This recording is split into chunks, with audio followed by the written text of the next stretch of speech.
Good morning and welcome. Good morning. Welcome to the Center for Spiritual Living right here in beautiful Fullerton, California. Thank you all for joining us in person and also online. My name is Tomoko Rosas and I'm a practitioner here at the center. Please join me in stating our purpose statement. We are a loving spiritual community, empowering all to live healthy and successful lives through practicing the principles of science of mind. Happy New Year's to everyone.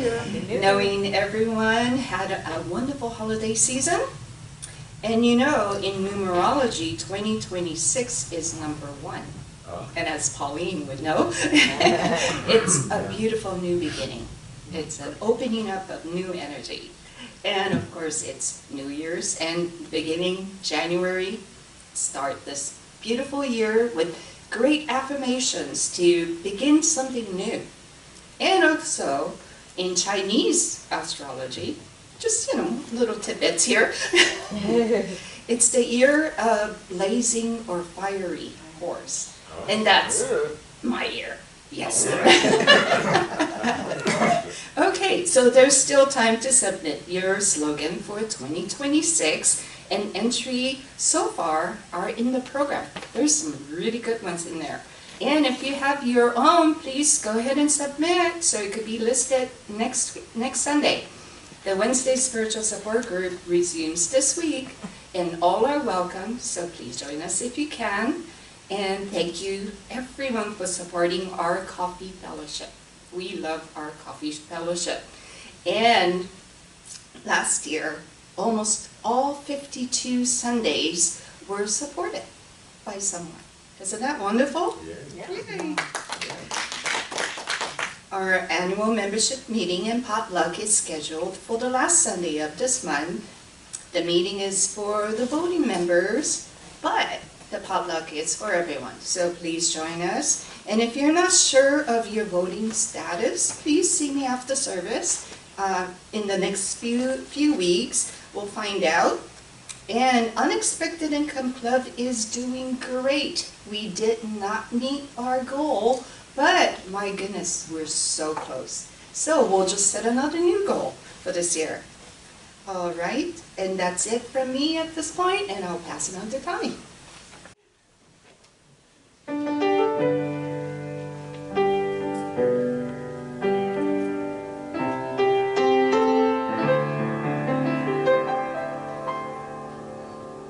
Need to be still, let God love me.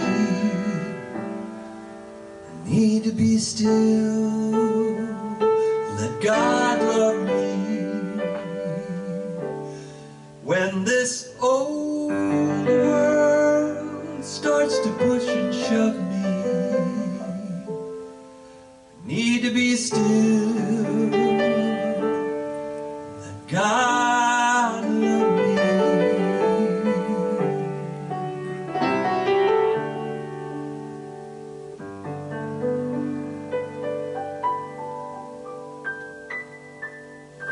And as we come together on this first Sunday of the new year, we simply acknowledge that presence of divine love right here, right now. It's within each and every one of us. For we know that Father, Mother, God is our unlimited source of love, peace, health, and prosperity. And today we celebrate this divine presence in everything and everyone. For we are whole, perfect, and complete. And I bless our service this morning, knowing that it is loving, harmonious, and joyful, and filled with a multitude of blessings for each of us. And we're grateful, and we thank our church community, and we thank the many hands who make this service possible for us to enjoy. And we hold a special blessing for Reverend Bill, and I know that as we listen to his message, our consciousness will be uplifted and awakened. And I thank you, God, for this special time we share together. And I know this service is perfect, healing, filled with love. And as we approach the new year, each one of us will manifest more peace, love, health, and happiness. And so it is. Good morning, everyone. Good morning. Happy New Year. I'm Carol Riseling, a practitioner here at our center. And I selected a reading today from Florence Scovel Shinn. And this is from her book, The Secret Door to Success. And Florence was a New Thought teacher and writer all through the early 1900s. And actually, this was her last book that she wrote, and this was written in 1940. And I thought this might be good as the new year lies ahead of us. We can focus our intention on all the good coming our way. And this is called, What Do You Expect? Faith is expectancy. According to your faith, be it done unto you. We might say, according to your expectancies, be it done unto you. So what are you expecting?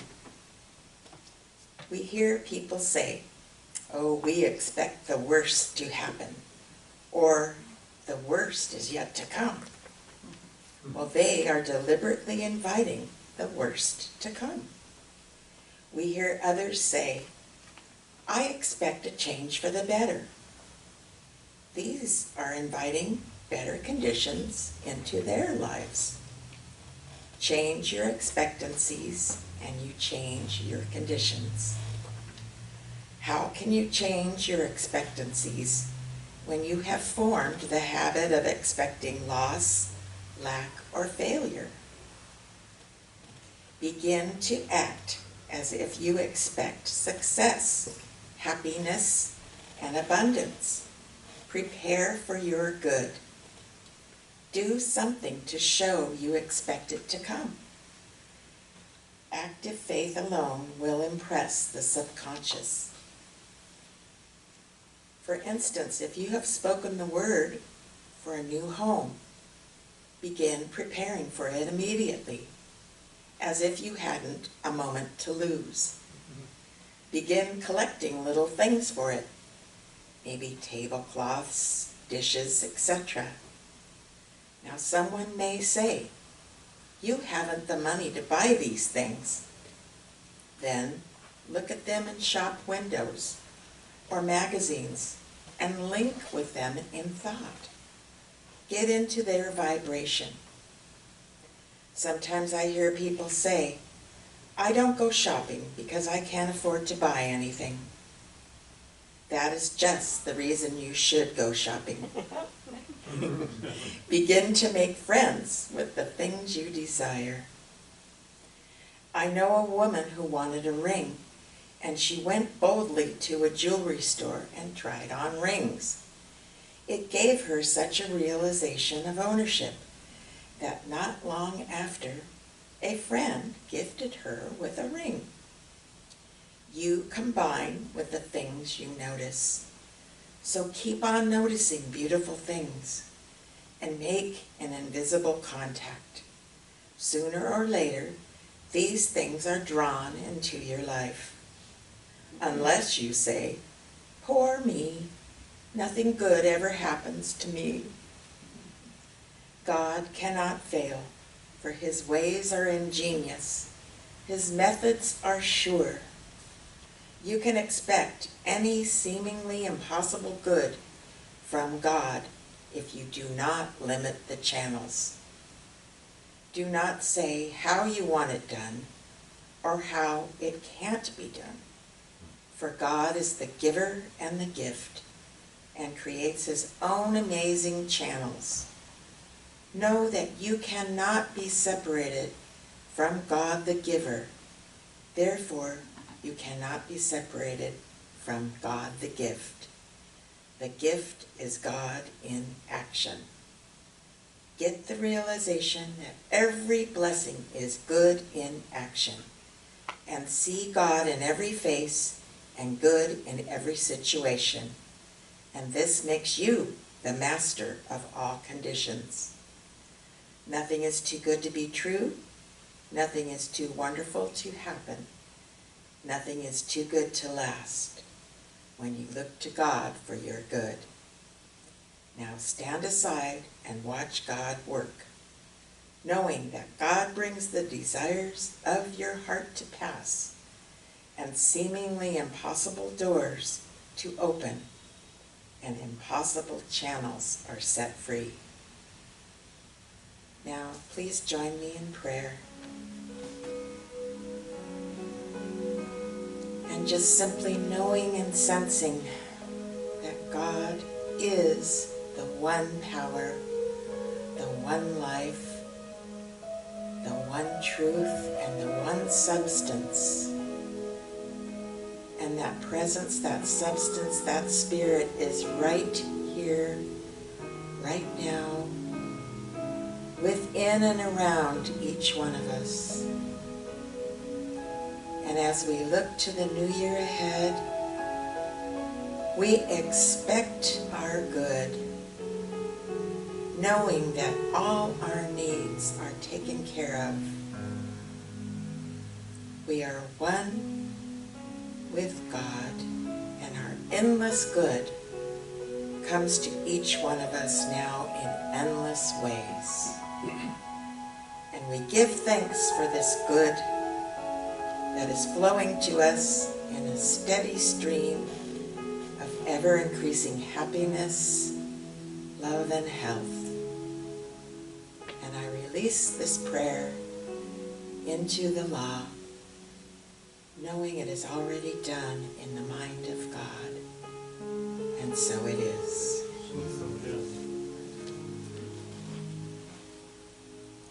Bring it on, everything new, everything different, everything true.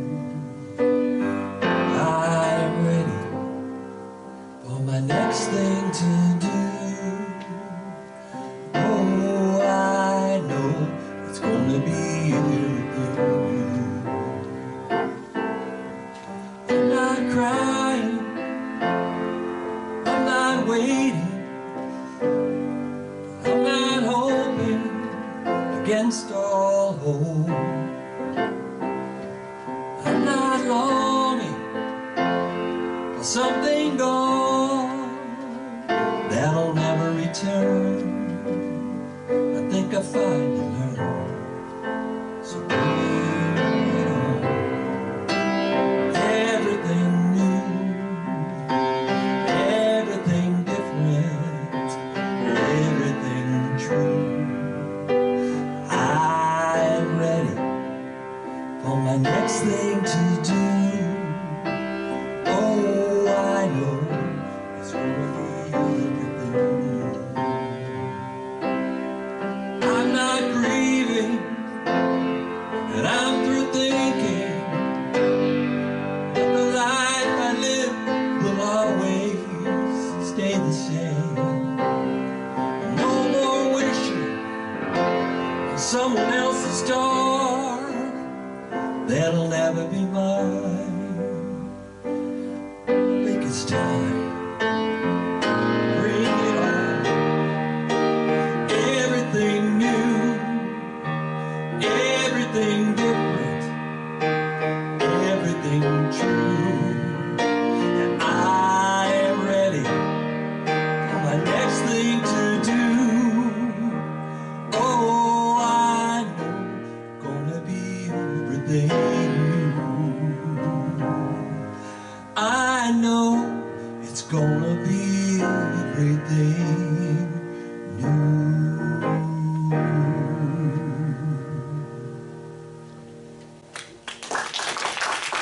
That's Tommy Cosentino.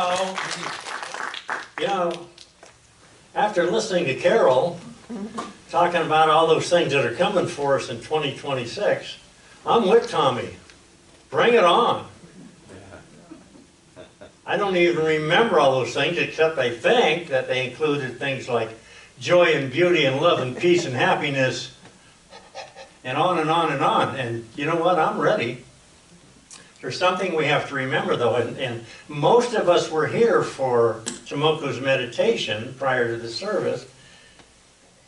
And if so, you might recall the part where she started the part about remember to love. So if we're going to expect these things, and yes, I'm also with Florence Scoville Shin, and it's exactly what we expect that we're going to receive. And she did mention, I don't want to dwell on this, so just let it fleetingly pass through your mind. So is there suffering and misery and things that we don't like in the world? Of course there are. But remember too what Helen Keller said. Yes, the world is full of suffering. But the world is also full of the overcoming of that suffering. And when we're in our right place, when we're in our right consciousness, when we're in our right frame of heart, the overcoming is way more substantive than that which it is overcome. You know, and so the title of today's talk is, and you know what, I got to thinking after I wrote this down, Christmas consciousness continued, that might cause people to not show up today. But I didn't mean, it's not like a TV show where we ended last week and there was something hanging, and now we have to watch this week to see what that was and to reconcile the whole program. So I didn't mean we're going to talk about it because we didn't talk about the whole thing, because God knows we talk about it every Sunday, the whole thing. But what I meant was, this is the first Sunday of January. It's only 4 days in, and I'm pretty certain that all of us still have that Christ consciousness working in, well, as our software program in the background. Or is that a hardware program? I don't know, but we're probably still working on that.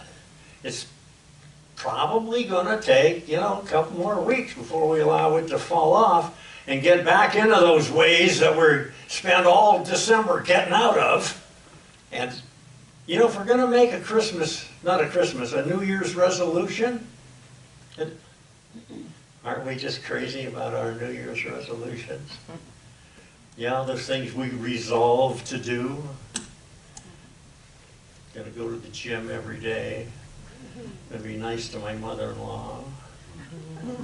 I'm not gonna holler at the kids.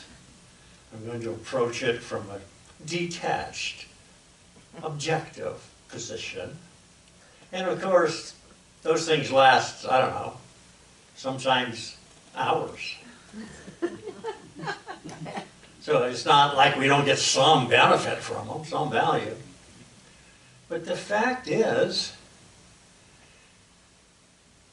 our minds, don't our minds race 100 miles an hour?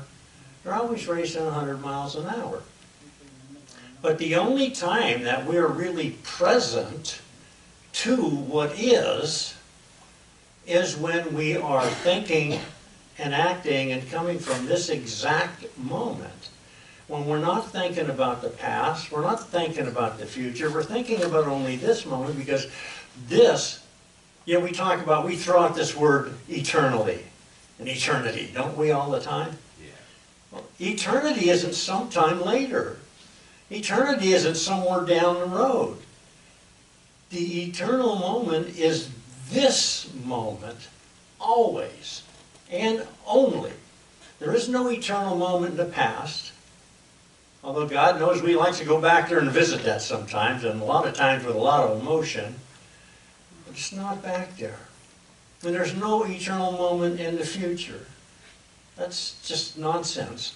The only moment that's eternal is this moment. The only moment we have dominion over, the only moment that we can control, the only moment that we can direct for our good and the good of others is this very moment. And we have all these thoughts. Why don't we direct all these thoughts to recalling that Christ consciousness, that Christmas consciousness that we just spent all month warming up? It's just now warmed up. Let's take that baby for a spin. If you have a meditative practice, you know this already. A meditative practice puts you in touch with this now moment, puts you in touch with eternity. And when we're meditating, let's start with, like, the basic meditation we all start with, a meditation on the breath. And we're told that just meditate on our breath, the inflow, the exhalation. And when we find that our mind begins to wander, bring it back to the breath. Because our mind is going to wander. I'm pretty sure the greatest meditator in the world has a mind that wanders, because it's just how it is.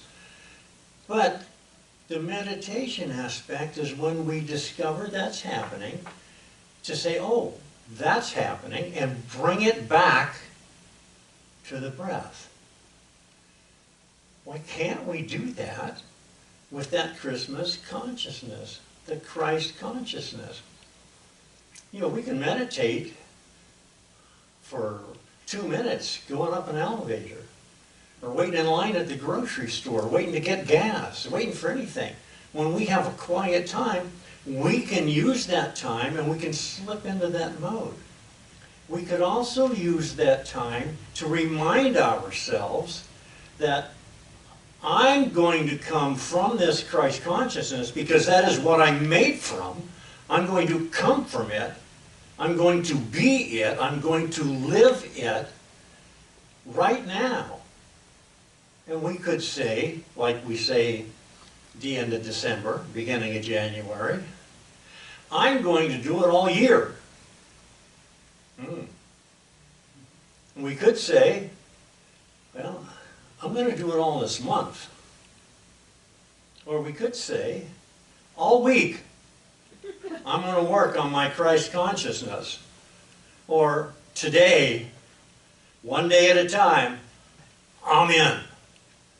Or we could say, this hour, or better yet, this minute, this moment, this present moment, this moment I am playing from that Christ consciousness that has birthed me, that has filled me with this God substance that I'm made of, with this divinity. So I'm going to, not for all year, not for all month, not for all week, or even all day, right now, I'm coming from that. And whatever situation happens, whatever the world brings to me, right now, I'm going to deal with it from that consciousness. I'm not going to allow this conditioning that the world has heaped on me to take control of who I am. I'm not going to identify with that. I don't need to identify with that. I just need to identify with the truth of who I am, with the real me, with the eternal me, with this moment, and recognize and realize and remember, remembering to love, remembering to come from that Christ consciousness. And when I've done that, this moment, I've done that for the rest of my life. Because that's just how that works. So, boy, we have a new month, so we have a new theme, and this month's theme is this. Boy, what have I done here? Do I have it? Yeah, it's taking control, keeping control.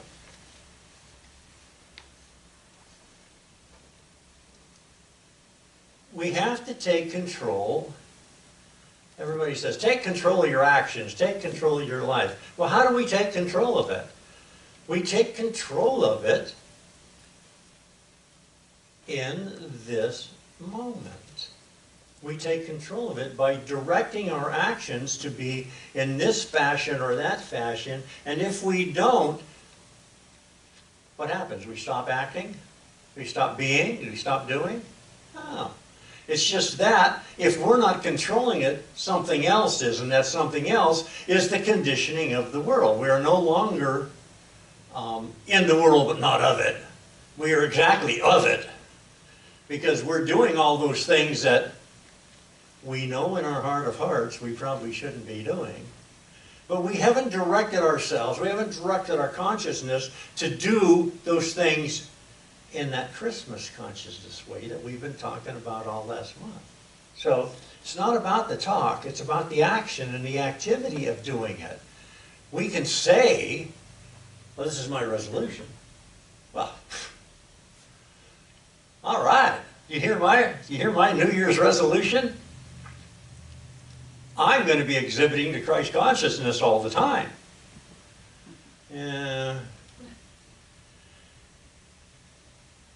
But then sometimes we can fall into this thing like, well, some people refer to as like maybe being the part-time Christian.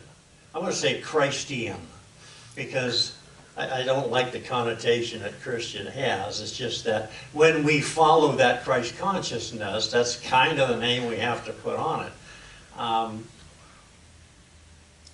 But if we're part-time in the Christ consciousness, let me put it that way. If we're part-time in it, what happens when somebody catches us on our day off? Or on our moment off? We don't act from it. We act from something else. And when that happens, here's the thing about doing something or saying something. There's no undoing it. It's not like a light bulb. You can't unscrew a bad thought. You can't remove it. You can replace it. But it's already out there. And if we do something in that kind of mentality, yeah, we can make amends. But really, the genie's out of the bottle, isn't it? You can't put it back in. It doesn't work that way. So, and there are some, well, certainly not us, but there are some who profess to love Jesus, but they don't love anything else. You can't love God and not love the entirety of the creation of God. And the creation of God is what? Every lousy, bloomin' thing. So if we say, well, yes, I love God, and yes, I have that Christ consciousness, and yes, I'm well immersed in it, thank you very much, unless you catch me on a day off. But, by the way, I don't like so-and-so because I don't like the color of their skin, I don't like the language they speak, I don't like the way they dress, I don't like the food they eat, I don't like the music they listen to, I don't like the way they raise their kids, I don't like the way they look at me, I don't like the way they move into my neighborhood. Hello? What's missing here? Well, very little, but the only thing that's missing is that Christ consciousness. In the week of Christmas, we probably look at those very same people and think, oh, there's a little demonstration of God right in front of me. There's a little activity of the divine, of the life principle right here. And yeah, so he or she looks, sounds, talks, eats, dresses a little bit differently. Oh, it's Christmas. It's okay. That's not the Christ consciousness. That's fooling ourselves by thinking that if we just say it's okay during this week, it's okay because thankfully January's coming up. and we can go back to life as usual. Yeah, you know what? Life as usual isn't that great. Life in that Christ consciousness is never not great. It's never not great. There's nothing that can happen that coming from the Christ consciousness can't take care of, can't deal with, can't overcome if that's what's necessary, can't redirect, can't change from good for us and for others into something else. You know, don't we always say that wisdom gets passed from one generation to another? I got a secret. So is ignorance. So is lack of Christ consciousness. So is prejudice and racism and bigotry. These are passed from one generation to another because when we're babies, we don't come into this world at, you know, the doctor lifts us up by the ankle, slaps us on the butt, and we go, "Wah! By the way, I don't like so-and-so. I don't like people like this." That doesn't come with us. We learned that. That's a conditioned response. Conditioned by a world that has had ignorance, fear, and superstition passed from the earliest generations to right now, today. I mean, sometimes we're in the year 2026, and we still live like we're in the caveman ages. We still live like we're afraid of everything. We got superstitions.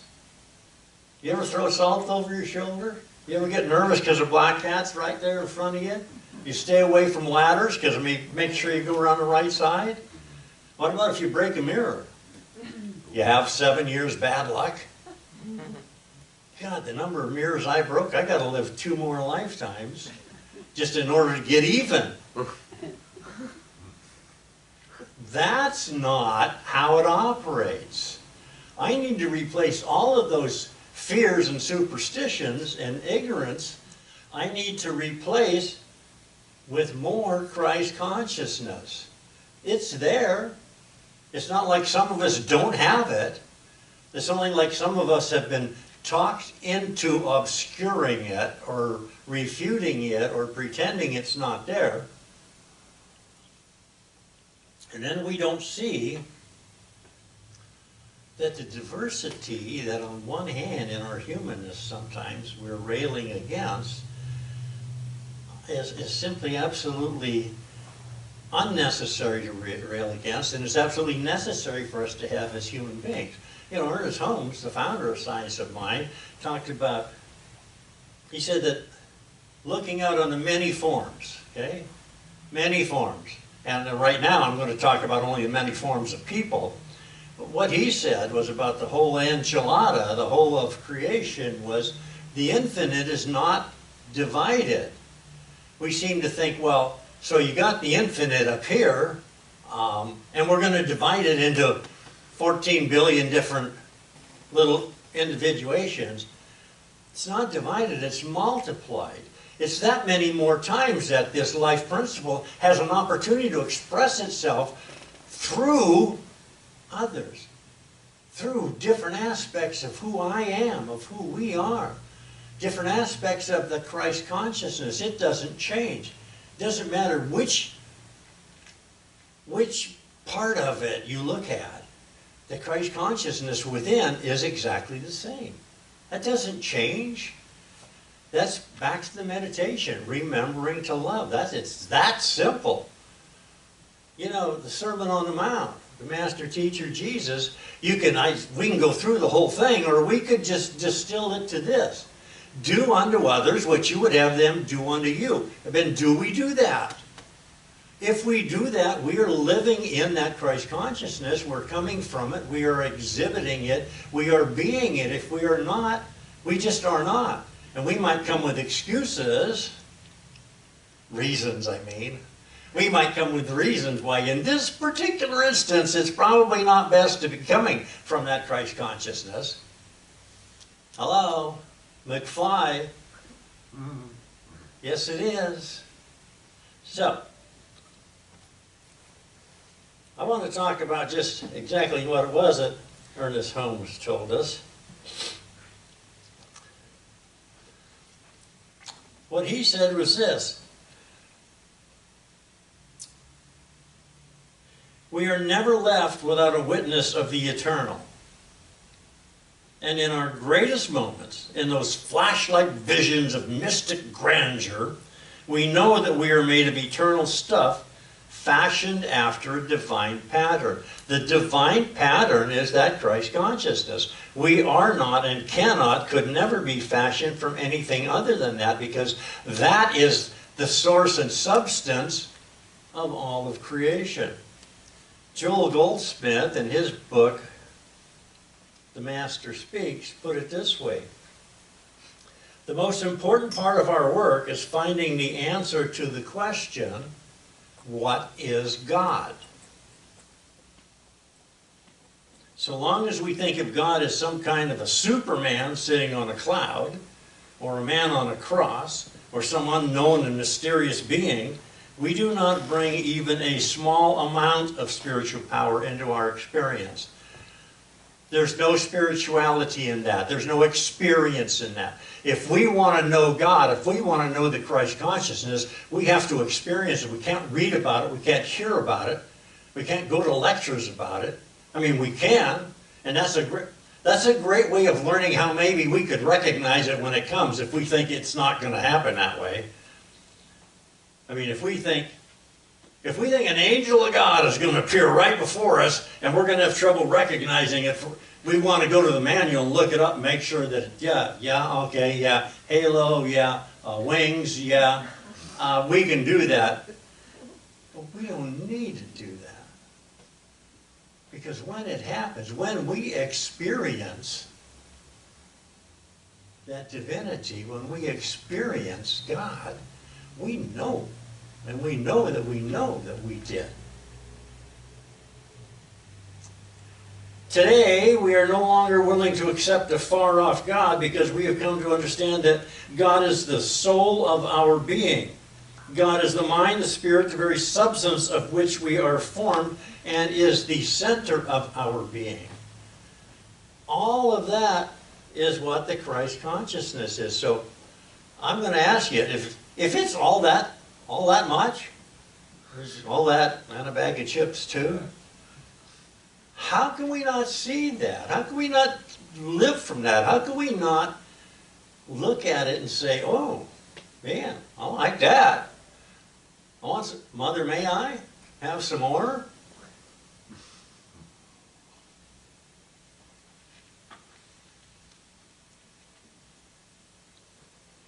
Talking about experiencing that divine.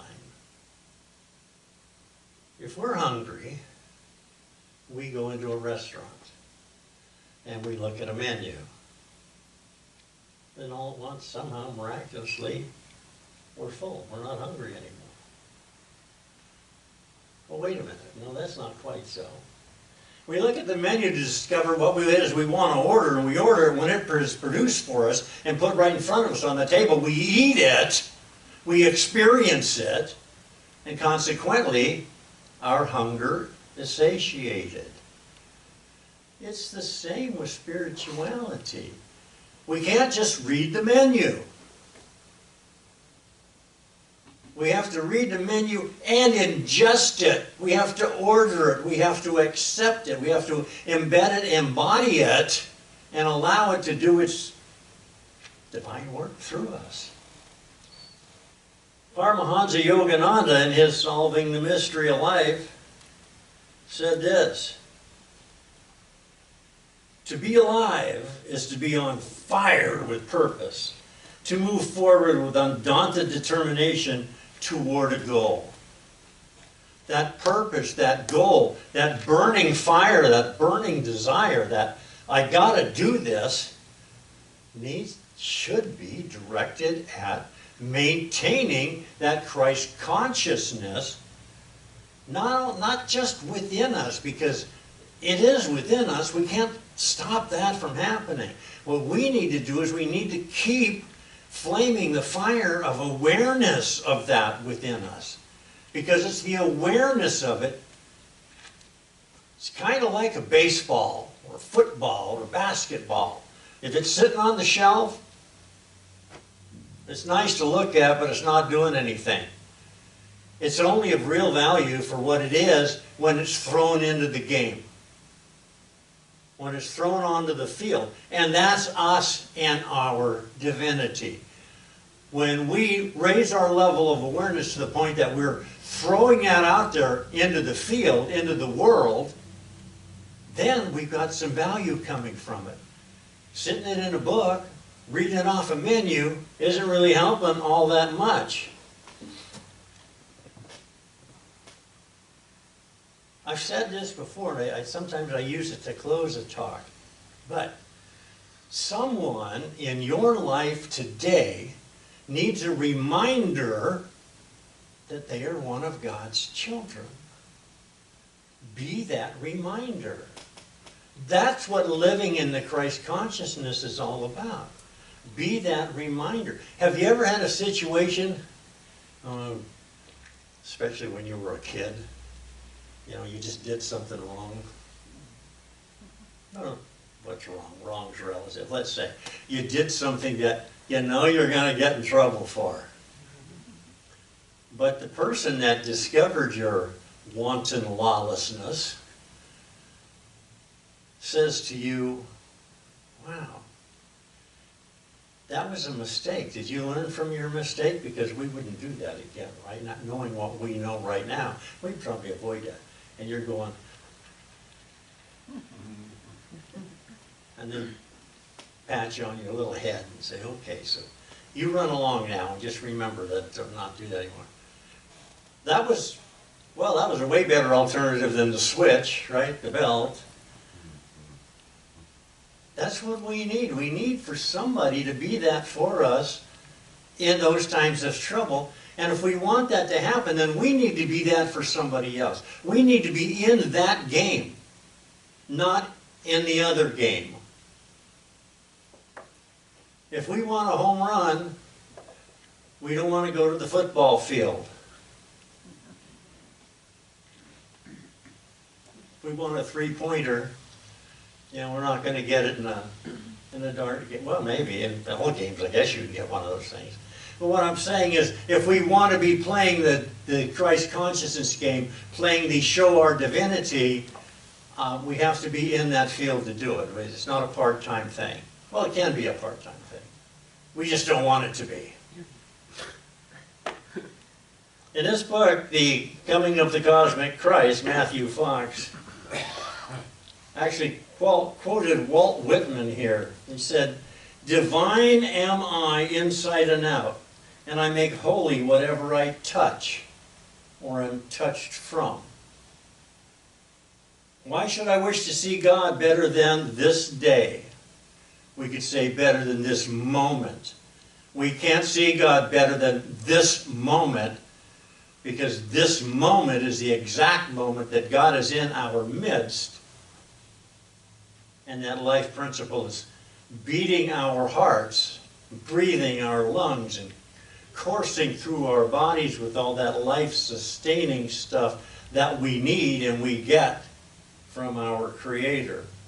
I see something of God each hour of the 24, and each moment then. In the faces of men and women I see God, and in my own face in the glass mirror. I find letters from God dropped in the street, and every one is signed by God's name. Everywhere we look, everywhere we go, every thought we think,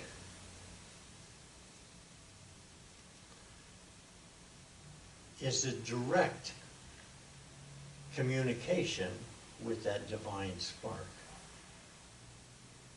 So, I do want to leave you with this. Another thing that I say sometimes, but it's really apropos, comes from White Elk. It's really apropos for this talk, what we've been talking about, because what he said was this: when you were born, you cried, and the world rejoiced. Live, and I'm going to add, live in that Christ consciousness such that when you die, the world cries and you rejoice. So let's just know this together while we're living in that consciousness, while we're coming from it, while we're directing our thoughts back to it in every occasion, every instance, every time our thoughts tend to drift away from it, we say no, back to the thought of that Christ consciousness, because it is so important that everything is seen different, everything is lived differently, everything tastes and smells and looks different when I'm looking through the eye of divinity, through that single eye, as we say, that eye that is focused always and only on that divine principle, on that life principle, on God, if you will. And knowing that it is this sense of spirit, this remembering to love, this overcoming of all things worldly, that allows me to function in that manner that I've been promised I can. To be living in this eternal moment, to be living right now, this second, is to be living exactly in that Christ consciousness and knowing that I'm in there and allowing it to work in as and through me and allowing it to be me as I present to the world. And as I present to the world sees me and says, thank God you're here. Thank God for your awareness of your divinity, of your Christ consciousness capability, and for sharing that, for radiating that forth out into the world and making this world a little bit better place. And it's knowing this, knowing I have this capability, and knowing that everybody has this capability, and knowing too that eventually this is going to come through each and every person. I just say thank you, God, for this. Thank you for this consciousness. I just let this word go into that spiritual law, knowing it is the case. I let it be, and so it is. So this is our opportunity to share our good, knowing that all of our good comes from that one source, God, and for this we are eternally, dare I say, grateful. And so let me just take a second and say thank you, thank you, thank you for your continued support. And for those who are not in the sanctuary but still supporting from a distance, thank you also. And just know that we bless these gifts, these tithes, these offerings, knowing that they are given from the central core of who we are, which is God made manifest on this plane. We send them forth to do their great work in the community and indeed in the world with no strings and no conditions. And so it is.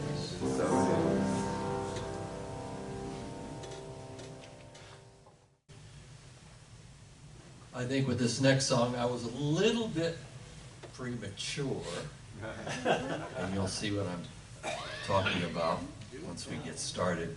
But this is Southern California. I mean, every once in a while it rains during the holidays, but usually it doesn't.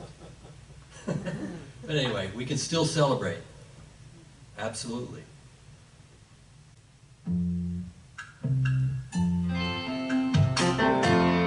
I can see clearly now the rain is gone. I can see all the obstacles in my way. Where am I going? Gone all the dark clouds that had me blind. It's gonna be a bright sunshiny day. It's gonna be a bright sunshiny day. I think we can make it now. The pain is gone. All of the bad feelings have disappeared. Here is that rainbow I've been praying for. It's gonna be a bright sunshiny day. Look all around, there's nothing but blue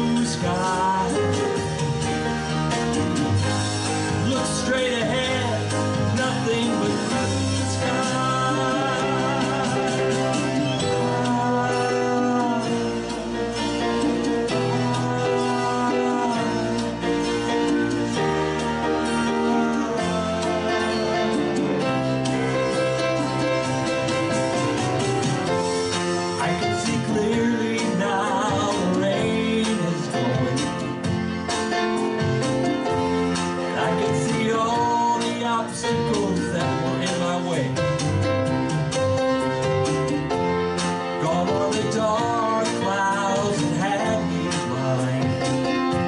It's gonna be a bright, bright, sunshiny day. It's gonna be a bright, bright, sunshiny day. It's gonna be a bright, bright, sunshiny day.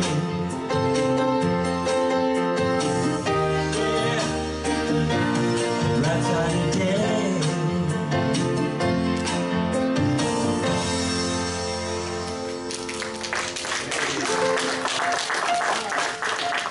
Once again, Tommy Cosentino, come on. We know it's always a bright, shiny day when we're in that Christ consciousness. You know, last Sunday I mentioned that we were going to do this. We were going to discuss what it means to be in this Christ consciousness.